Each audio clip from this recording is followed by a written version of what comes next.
21 হতো পথ চলা না থামলে। বিবাহবার্ষিকীতে আবেগপ্রবণ অভিনেতা জয়জিৎ কি জানালেন স্মৃতির পাতা হাতড়ে। বিস্তারিত থাকছে প্রতিবেদনে। বন্ধুরা, চ্যানেলে নতুন হলে চ্যানেলটি সাবস্ক্রাইব করে রাখতে পারেন ও ভিডিওটি শেয়ার করতে পারেন। দীর্ঘদিন ধরেই চলছিল অভিনেতা জয়জিৎ বন্দ্যোপাধ্যায়ের দাম্পত্যে বিচ্ছেদের গুঞ্জন।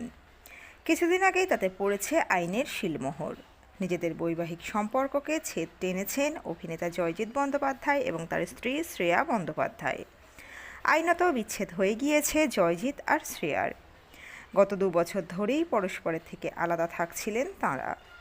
এই বিষয়টি নিয়ে কখনোই প্রকাশ্যে ঢাকঢোল পেটাননি অভিনেতা। এই আইনি বিচ্ছেদ নিয়েও খবর হোক তাতে আপত্তি ছিল তাঁর। জানালেন তাঁদের ছেলে যশজিৎ এখন কলেজে পড়ছে, সদ্য তরুণ, তাই তিনি চান না এই খবর ছেলের উপর বা তার আশপাশের পরিবেশের উপর কোনো প্রভাব ফেলুক। এই নিয়ে প্রকাশ্যে সেভাবে কথা না বললেও বিবাহবার্ষিকীর দিনটা ভুলে থাকতে পারলেন না জয়জিৎ। শুক্রবার সমাজ মাধ্যমে লিখলেন, আজ 21 হতো পথ চলা না থামলে, সামলে বন্ধু সামলে। পরিষ্কার করে কিছু ইঙ্গিত না দিলেও জয়জিতের অনুরাগীরা এমনকি নেটিজেনরাও ধরে ফেলেছেন এদিন কিসের ইঙ্গিত দিয়েছেন অভিনেতা। কেন প্রায় 2 দশকের বিয়ের সম্পর্ক ছেড়ে বেরিয়ে আসার সিদ্ধান্ত নিলেন তারা। আজকাল.ইনকে জয়জিতের আগে সাক্ষাৎকারে বলেছিলেন, যে কোনো সম্পর্ক তিক্ত হয়ে গেলে অথবা সেই সম্পর্কে ক্রমাগত তিক্ততা বাড়তে থাকলে তা ছেড়ে বেরিয়ে আসাই সৎ সিদ্ধান্ত।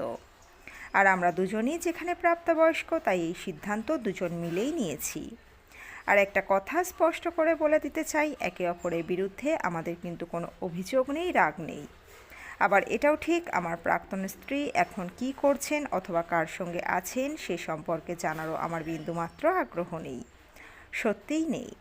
কারোর সঙ্গে কোনো সম্পর্ক শেষ হয়ে গেলে এই আগ্রহগুলো থাকার কথাও নয়। আর তাদের ছেলে যশজিৎ, তিনি এখন কার কাছে থাকবেন?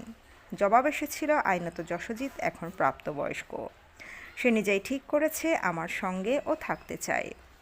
আরও ভালো করে বললে, আমার ও আমার মা বাবা অর্থাৎ ওর দাদু ঠাম্মার কাছেইও থাকতে চাই। আসলে ছোট থেকেই ওদের কোলে পিঠেই তো বড় হয়েছে ও। আমিও শ্রেয়া দুজনেই কাজে বেরিয়ে যেতাম। যশজিতের দাদু ঠাম্মাই ওকে বড় করেছে। তবে হ্যাঁ, ছেলে স্পষ্ট করে বুঝিয়ে বলেছি, আমার প্রতি তোমার যা যা কর্তব্য, তোমার মায়ের প্রতিও যেন সেই কর্তব্য সমানভাবে পালন করো। কারণ আজ তোমার বাবা মা আলাদা হয়েছে বটে, তবে তাতে তিনি যে তোমার মা আজীবন, এই সত্যিটা মুছে যাবে না। যশজিৎ ওর মায়ের সঙ্গে যোগাযোগ রেখেছে, নিয়মিত কথা হয় ওদের মধ্যে। সবাই তাদের মতো করে ভালো থাকুক, ব্যাস। সামান্য থেমে জয়জিৎ ফের বলে উঠলেন, আর জীবনে প্রেম সম্পর্কের আমার প্রয়োজন নেই, খুব ভালো আছি। শুধু চাই ছেলেটা মানুষের মতো মানুষ হোক, আমি নিশ্চিত ওর মাও এটাই চাই। জয়জিৎ তার স্ত্রীর বিষয়ে কিছু না বললেও টলিপাড়ায় গুঞ্জন, শ্রেয়া জড়িয়ে পড়েছেন অন্য সম্পর্কে। পরকীয়ায় আসক্ত হওয়ার কারণেই ভেঙে গেল তাদের বৈবাহিক সম্পর্ক। টলিপাড়ার জনপ্রিয় গায়ক ঈশান মিত্রের সঙ্গে নাম জড়িয়েছে শ্রেয়ার। সম্প্রতি ছিল শ্রেয়ার জন্মদিন উদযাপনে শ্রেয়ার পাশে ছিলেন ঈশান। সেই ছবি সমাজ মাধ্যমের পাতায় শ্রেয়া নিজেই ভাগ করে নিয়েছেন। তবে শ্রেয়া এই সম্পর্ককে এখনও সামাজিক রূপ দেননি। তিনি বলেছেন, ঈশান তাদের ভালো বন্ধু, ব্যাস এইটুকুই, আর এর বেশি কিছু নয়। যদিও টলিপাড়ার অন্দরের খবর, এই সম্পর্ক শুধু বন্ধুত্ব নয়, এই সম্পর্ক বন্ধুত্বের গণ্ডি ছাড়িয়ে অন্য রূপ নিয়েছে। তো বন্ধুরা, এই আপডেটে ছিল এতটুকুই। দ্রুত ফিরে আসছি এরকমই নতুন কোনো আপডেট নিয়ে।